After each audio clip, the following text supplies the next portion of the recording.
Drop it.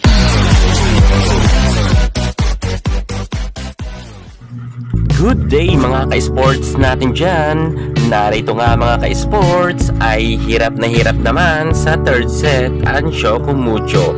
Mukhang nagising na nga ngayon ang Signal HD Spikers sapagkat nga kung kanina nga sa set 1 at set 2 ay sobrang ganda nga ng galawan nga ng Choco Mucho. Pagdating nga sa third set ay medyo relax nga ang mga players dito. Kung kaya hindi ito pinalampas ng kupunan nga ni Molina. Lalo higit ngayon mga ka-sports natin dyan na talagang nagising na talaga ang Signal sapagkat mahina pati ang floor defense ng Choco ngayon sapagkat ang mga services nga ni Jel Cayuna ay sunod-sunod at hindi nga ito nare-receive ng mga players nga ng Titans. Sobrang ganda ngayon ng play nga ni Jel Cayuna. Kung hindi man sila kanina makahataw, dito naman sa third set ay sobrang ang bawing-bawi ang kanilang team sapagkat nga ng set 1 at set 2 ay hindi nga makahataw itong si Riri Meneses, pero dito nga sa set 3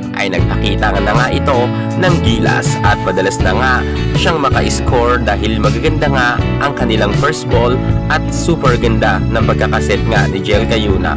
Hataw na hataw nga ngayon si Riri Meneses at madalas nga itong sumisigaw sa loob ng court. Pero mga ka-sports natin dyan, kung natalo man nila ngayon ang Choco Mucho, tsak tayo nababawi yan pagdating sa fourth set. Pero nakakalungkot lang para sa mga fans nga ng Choco Mucho sapagkat natambakan talaga sila mga ka-sports natin dyan ng 11 points.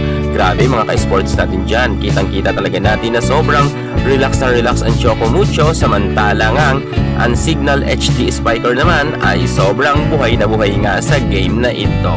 Mukhang magkakainitan talaga ang laban na ito. I hope na abutin pa ito ng 5th set kung ganito nga ang galawan ng Titans. Pero syempre, titingnan natin kung ang ating Boss Dina Wong at si Rondina ay babawi nga pagdating nga sa 4th set para matapos na nga ang kanilang laban at makapagpahinga na sila. Pero syempre, hindi dito magre-relax na ang kupunan naman ni Molina at ni Guntler sapagkat pag natalo pa sila ng isang set ay tapos na nga ang laban.